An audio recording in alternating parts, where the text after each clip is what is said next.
Family artist Lindsay Logan ரெண்டு பேரும் நடிச்சு 2003ல வெளிவந்த மார்க் வாட்டர்ஸ் அவர் டைரக்ட் பண்ண ஃப்ரீக்கி ஃப்ரைடே அப்படின்ற அந்த படம் ஒரு பாடி ஸ்வாப்பிங் அப்புறம் காமெடி ரொமான்டிக் எல்லாம் கலந்த ஒரு ஃபேண்டசி திரைப்படம். ஸோ அந்த படத்தோட அபிஷியல் அந்த சீக்வலோட ரீமேக் தான் இப்போ ரீசெண்டா வெளியாயிருக்கு. வால்ட் டிஸ்னியோட மோஷன் பிக்சர்ஸ் ரிலீஸ் பண்ணிருக்காங்க. நம்ம நிசா கினாட்டரா கெனடியன் டைரக்டர் அவங்க. ஸோ அவங்க வந்து ஃப்ரீக்கியர் ஃப்ரைடே அப்படின்ட்டு இந்த படத்தை எடுத்திருக்காங்க. ஸோ இந்த படம் எந்த மாதிரியான ஒரு படம்னா, ஒரு காமெடி கலந்த ஒரு ஃபேமிலி பாண்டிங்ஸ், அந்த டைனமிக்ஸ், அதாவது ஒரு 3 ஜெனரேஷன், பாட்டி, அம்மா, மகள், ஓகேவா? அதாவது அவங்க 3 பேருக்கு இடையில இருக்கக்கூடிய அந்த பாசம். ஸோ அதை வந்து அவங்க எப்படிலாம் வந்து தங்களோட அதுல வந்து என்னென்ன மாதிரியான பிரச்சனை வருது, பேரண்டிங்ல என்ன கோ பேரண்டிங் அப்படின்றத பத்தி பேசியிருக்காங்க. அதாவது பாட்டியும் அம்மாவும் சேர்ந்து பொண்ணை வளர்க்குறாங்க, அதாவது தன்னோட பேத்தி. ஸோ ஓகேவா? ஸோ இதுல வந்துட்டு இன்னொரு ஃபேமிலி மர்ஜ் ஆகுது. ஸோ அப்படி மர்ஜ் ஆகும்போது என்னென்னமான பிரச்சனைகள், சாதாரணமா வீட்டுல அண்ணன் தம்பிக்குள்ளே, சாதாரணமாவே கூட பிறந்த அண்ணன் தம்பிக்குள்ளே 1000 பிரச்சனை வருது. ஸோ அப்புறம் ஸ்டெப் சிஸ்டர், இந்த மாதிரி குடும்பம் வரும்போது என்னென்ன மாதிரியான பிரளயங்கள் வெடிக்கும், அதெல்லாம் வந்துட்டு ரொம்ப காமெடி கலந்து ஜனரஞ்சகமா சொல்லியிருக்க படம் தான் இந்த வால்ட் டிஸ்னி கொடுத்துருக்கானுங்க, Freakier Friday. So welcome to Movie maths.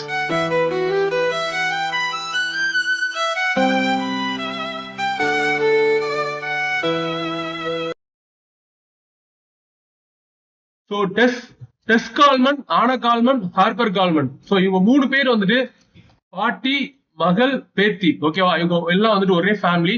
But இவங்க சிங்கிள் மதர்னா எவ்வளவு ஸ்ட்ரகிள்ஸ் இருக்கும், லாட் ஆஃப், அதாவது வேலைக்கு போற இடத்துல, ஒரு ஸ்கூலுக்கு போனோம், அங்க வர்ற பிரச்சனை ஒரு ஆளாவே ஃபேஸ் பண்ணணும். எந்த சப்போர்ட்டும் இல்லாம, ஹஸ்பண்டோட சப்போர்ட்டோ இல்ல ஒய்ஃபோட சப்போர்ட்டோ இல்லாம, அதே மாதிரி தங்களோட நல்லதோ கெட்டதோ ஃப்ரெண்ட்ஸ்ட மட்டும்தான், என்னதான் இருந்தாலும் ஃப்ரெண்ட்ஸ்ட வந்து ஒரு அளவுக்கு தான் இந்த காலத்துல ஷேர் பண்ண முடியும், எல்லாத்தையும் ஷேர் பண்ண முடியாது. ஸோ சிங்கிள் பேரண்டா ஸ்ட்ரகிள் பண்ணி தன்னோட பொண்ணை வளர்க்குறாங்க. ஸோ அது மட்டும் இல்லாம இவங்க வந்துட்டு ஒரு நல்ல பாடகி, அதாவது கவிதையெல்லாம் பயங்கரமா பிச்சு உதருவாங்க. அந்த ராக் அண்ட் ரோல் சாங்லாம் ஒரு பாட்டில பின்னி படல் எடுப்பாங்க. அந்த மாதிரி திறமைசாலி, என்னதான் திறமையா இருந்தாலுமே வந்துட்டு சிங்கிள் பேரண்டா ஸ்ட்ரகிள் இருக்கத்தான் செய்யும். ஸோ ஓகேவா? இந்த மாதிரி ஒரு சுச்சுவேஷன்ல வந்து ஸ்கூல்ல படிச்சுட்டு இருக்காங்க. கூடவே வந்துட்டு ஹார்பர், அதாவது ஆனா அவங்களோட பொண்ணு ஹார்பரும் லில்லி 2 பேர் வந்துட்டு ரொம்ப க்ளோஸ் ஃப்ரெண்ட்ஸ், திக் ஃப்ரெண்ட்ஸ். 2 பேரும் எவனுக்கா 2 பேருமே வந்துட்டு ஒருத்தருக்கு ஒண்ணுன்னா உயிரை விட்டுருவாங்க. அந்த மாதிரி ஈருடல் ஓர் உயிர் மாதிரி நல்லா பழகிக்கிட்டு இருக்காங்க. ஸோ இப்போ வந்து ஸ்கூல்ல வந்துட்டு அந்த ஆனுவல் பேக் ஃபங்க்ஷன், ஸோ அது நடந்துட்டு இருக்கு. அதாவது ஆனுவல் அந்த பேக்கரி ஐட்டம்ஸ் எல்லாம் செஞ்சு, ஸோ ஃபெஸ்டிவல் மாதிரி பண்ணி இது பண்ணுவாங்கல்ல, ஸோ ஃபண்ட் கலெக்ட் பண்ணுவாங்கல்ல, அந்த மாதிரியான ஒரு ஃபங்க்ஷன் நடந்துட்டு இருக்கையில 2 பேரும் நல்லா பழகிக்கிட்டு இருந்தாங்க. என்ன ஆச்சுன்னு தெரியல.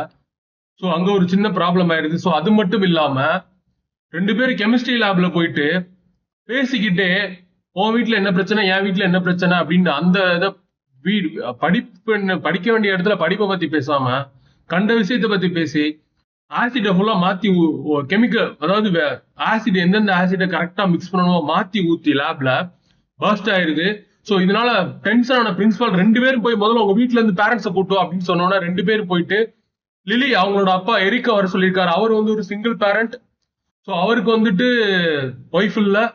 நம்ம ஆனா கோல்மன் அவங்கள வர சொல்லியிருக்காங்க. ஸோ அவங்களும் வர்றாங்க 2 பேருமே. ஸோ இவங்க 2 பேரும் வரும்போது 2 பேரும் வந்துட்டு நம்ம இந்த படத்துல வர்ற மாதிரி ஃபர்ஸ்ட் இம்ப்ரெஷன், 2 பேரும் அப்படியே போய் கவனிக்காம போகும்போது தெரியாம அவர் போய் எரிக் போயிட்டு ஆனா மேல இடிச்சிடாரு. அவர் 2 பேரும் சாரி கேட்டுட்டு அந்த ஃபர்ஸ்ட் இம்ப்ரெஷன் ஆயிடுறாங்க. 2 பேர் பார்த்தோன்னே ஓ அப்படின்ட்டு ஒரு மாதிரி லவ் ஃபீல் ஆயிடுறாங்க. ஸோ 2 பேரும் அங்க போய் உட்காந்துட்டு பிரின்சிபால் முன்னாடி, சிங்கிள் பேரண்டா நாங்க ஸ்ட்ரகிள் பண்ணி வளர்த்துருக்கோம், நீங்க எந்த விதமான ஆக்ஷனும் எடுக்கக்கூடாது அப்படின்ட்டு, டோரா திருடக்கூடாது அப்படின்னு சொல்ற மாதிரி டயலாக் பேசிட்டு இருக்காங்க. ஸோ சிங்கிள் பேரண்டோட பெருமையை ஃபுல்லா 2 பேரும் மாத்தி மாத்தி பேச ஆரம்பிச்சிட்டானுங்க. ஸோ பிரின்சிபால் இதை பார்த்துட்டு கடுப்பாயிடே, நீங்க மட்டும் தான் சிங்கிள் பேரண்டா, நானும் சிங்கிள் பேரண்ட் தான்டா, நான் உங்க பார்ட்டியில ஜாயின் பண்ணிக்கிறேன்டான்னு சொல்லி அப்படியே ஃபன்னா அந்த சீனை முடிச்சு விட்டுறானுங்க. ஸோ இதுக்கு அடுத்து இவங்கெல்லாம் ஒன்னா சேர்ந்து சரி ஓகே அப்புறம் டேட்டிங் போறாங்க. அப்படியே மாண்டேஜ் ஆர்ட் மாதிரி போயிட்டே இருக்கு. ஸோ கிட்டத்தட்ட இவங்க வந்துட்டு மேரேஜ் பண்ணிக்கலாம் அப்படின்ற ஒரு முடிவு எடுக்கிறாங்க. ஸோ இந்த மாதிரி ஒரு சூழ்நிலை லில்லி, ஹார்பர் இவங்க 2 பேரும் வந்து இன்செக்யூரிட்டியா ஃபீல் பண்றாங்க. இவங்க 2 பேரும் கல்யாணம் பண்ணிட்டா அப்ப நம்ம கதி அவ்வளவு நம்மளை விட்டுருவாங்க அப்படின்ட்டு இந்த கல்யாணத்தை எப்படியாவது தடுத்து நிறுத்தணும். இவங்க 2 பேரும் சிங்கிள்ஸும் மிங்கிள் ஆகவே கூடாது. இவங்க 90s கிட்ஸ் மாதிரி கடைசி வரை கல்யாணம் ஆகாம நம்ம கூட தான் இருந்து நம்மளுக்காண்டியே வாழ்க்கையை அர்ப்பணிச்சு சாகணும் அப்படின்னு ஒரு முடிவு எடுக்கிறாங்க. அதுக்கு பிளான் பண்றானுங்க 2 பேருமே, 2 பொண்ணுங்களும். ஸோ இது மட்டும் இல்லாம இந்த லிலி வந்துட்டு லண்டன் போகணும் அப்படின்ட்டு ஆசைப்படுறாங்க. ஸோ வந்துட்டு நம்ம ஹார்பர் வந்துட்டு இல்ல லாஸ் ஏஞ்சல்ஸ்ல தான் நான் லாஸ் ஏஞ்சல்ஸ் சாரி உயிர் உயிர் லாஸ் ஏஞ்சல்ஸ்ல தான் நம்ம கடைசி வரை லாஸ் ஏஞ்சல்ஸ் விட்டு வெளியே வர மாட்டான், என்னன்னாலும் பரவாயில்ல, நீ கல்யாணம் பண்ணாத, அவனை விரட்டி விடு எரிக்க, லாஸ் ஏஞ்சல்ஸ் தான் நமக்கு அப்படின்ட்டு அந்த மாதிரி ஒரு போல்டான ஒரு டிசிஷன் எடுத்தே ஆகணும். அதனால எப்படியாவது பண்ணி இந்த கல்யாணத்தை முடிச்சு விட்டுறேன்டா அப்படின்ட்டு பிளான் பண்ணிட்டு இருக்கல ஒரு பார்ட்டி நடக்குது. ஸோ அதான் பேச்சுலர் பார்ட்டின்னு ஒன்று வைப்பாங்கல்ல மேரேஜுக்கு முன்னாடி. ஸோ அந்த மாதிரி ஒரு பார்ட்டி நடந்துட்டு இருக்கு. ஸோ அப்போ இவங்க எல்லாரும் போயிட்டு அந்த பார்ட்டியில ஜாலியா கலந்துட்டு இருக்காங்க. ஸோ ஆனா இந்த பொண்ணுங்க ரெண்டு எப்படியா இதை நிறுத்தணும் அப்படின்னு கேள்வி அங்க வர்ற ஒரு சூனியக்கார கேரக்டர் மாதிரி ஒரு பொம்பளை ஜூடி அப்படின்ற அந்த மோசமான ஒரு மந்திரக்கார சூனியக்கார பொம்பளை என்ன பண்ணுதுன்னா, ரெண்டு பேரும் கையை நீட்ட சொல்லி change the heart you never wrong to reach the place where you belong அப்படின்ற அந்த தாரக மந்திரத்தை நீங்க சொல்லிக்கிட்டே இருந்தீங்கன்னா 36 வெள்ளிக்கிழமை அப்படியெல்லாம் இல்ல, இந்த வெள்ளிக்கிழமை நீங்க சொன்னீங்கன்னா அடுத்து கூடிய சீக்கிரமே உங்க வாழ்க்கையில ஒரு மங்களகரமான ஒரு பிரகாசமான எதிர்காலம் வரும் அப்படின்னு சொல்ல போக, என்னது change the hearts you never wrong to reach the place where you belong அப்படின்ற அந்த மந்திரத்தை சொல்லிக்கிட்டே இருங்கன்னு சொல்ல சொல்ல சொல்ல அடுத்த நாள் காலையிலேயே அதிசயம் நடக்குது. மிக பயங்கரமான விஷயங்கள்லாம் நடக்குது. அது என்னென்ன மாதிரியான சம்பவங்கள் அப்படின்றதான் இந்த படத்தோட அந்த மொத்த கதையே. சோ இந்த படத்துல என்ன பாசிட்டிவ்ஸ் என்னென்ன பிரச்சனை இருக்குன்னு பாத்திரலாம். ஃபர்ஸ்ட் பாசிட்டிவ் என்ன விஷயம் தெரியுமா, இதுதான் முதல் பாசிட்டிவ். இதுக்கு அடுத்ததான் பாசிட்டிவ் இருக்கா என்னன்னு தெரியல. ஃபர்ஸ்ட் பாசிட்டிவ் டெஸ் அவங்க இருக்காங்கல்ல லிலி, ஓகேவா, இந்த டெஸ் இருக்காங்கல்ல இவங்களோட உயிருள்ள அந்த ஆன்மா இருக்குல்ல அது வந்து லிலியோட உடம்புக்குள்ள போயிருச்சு. சோ இந்த லிலி இருக்காங்கல்ல இவங்களோட உயிருள்ள ஆன்மா வந்து டெஸ்ஸோட உடம்புக்குள்ள போயிருது, ஓகேவா. அடுத்து வந்துட்டு ஆனா அதாவது அம்மா ஆனாவோட உயிருள்ள ஆன்மா வந்துட்டு ஹார்பர் அவங்களோட பொண்ணோட உடம்புக்குள்ள போயிருது. சோ ஹார்பரோட ஆன்மா வந்துட்டு ஆவி வந்துட்டு நம்ம ஆனாவோட உடம்புக்குள்ள போயிருது. 4 பேர் ஸ்வாப் ஆயிடுறாங்க. சோ அதாவது பாடி ஸ்வாப்பிங் மாதிரி. சோ இப்படி ஆனதுக்கு அப்புறம் இவங்களுக்கு ஏற்கனவே இந்த கல்யாணத்துக்கு நடக்கக்கூடாதுன்னு பிளான் பண்ணிட்டு இருக்க இந்த 2 பேர் சாதாரணமா எடுத்துட்டாங்களா இல்ல இவங்க வந்துட்டு இதை பிளஸ் பாயிண்டா எடுத்து ஜெயிக்கிறாங்களா, சோ அப்படின்ற அந்த இது நல்லா இருந்துச்சு. அதான் முதல் பாசிட்டிவ்.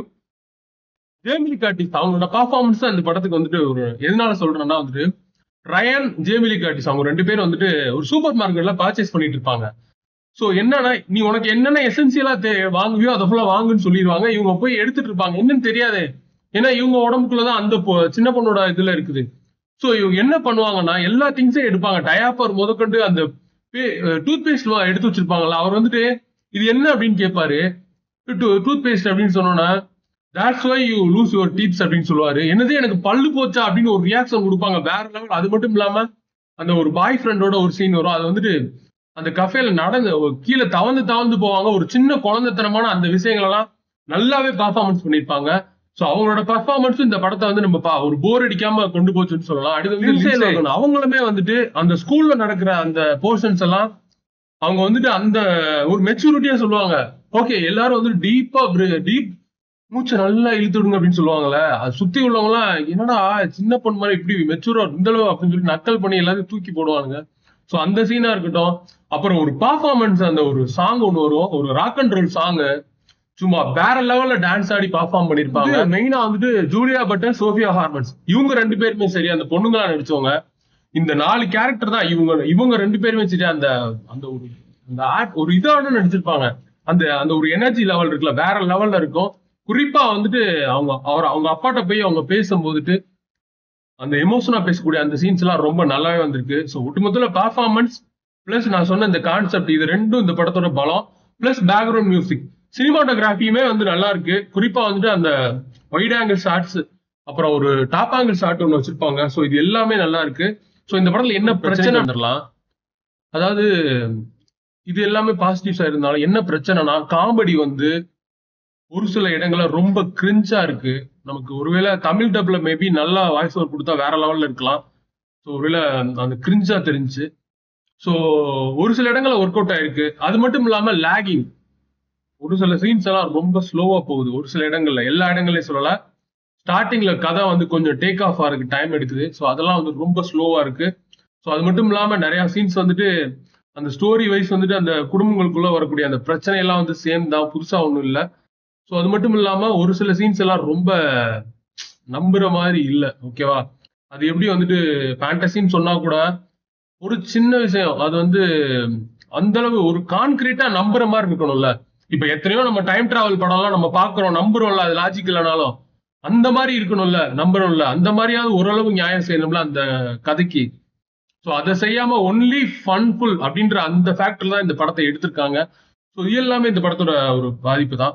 ஸோ ஒட்டுமொத்தத்தில் இந்த படம் பார்க்கலாமா வேணாமா அப்படின்னு சொன்னா வந்துட்டு இந்த படம் வந்துட்டு என்ன பொறுத்தளவு ஒரு ஒரு ஒரு பொழுதுபோகலனா பார்க்கக்கூடிய ஒரு காமெடி திரைப்படம் தான். மித்தபடி உங்களை வந்து பெரிய லெவல்ல வந்து இம்பாக்ட் பண்ணக்கூடிய, உங்களை வேற லெவல்ல எக்ஸைட்மெண்ட் ஒரு ரோலர் கோஸ்டர் ரைடு மாதிரி கூட்டிட்டு போற படம் கிடையாது. இந்த படம் ஜஸ்ட் ஒரு நார்மலா டிராவல் பண்ற மாதிரி, நமக்கு பொழுது போகல அப்படின்னா நம்ம வந்துட்டு இந்த படத்தை பார்க்கலாம். ஸோ தேங்க்ஸ் ஃபார் வாட்சிங். Subscribe our channel. மறக்காம லைக் பண்ணுங்க, ஷேர் பண்ணுங்க.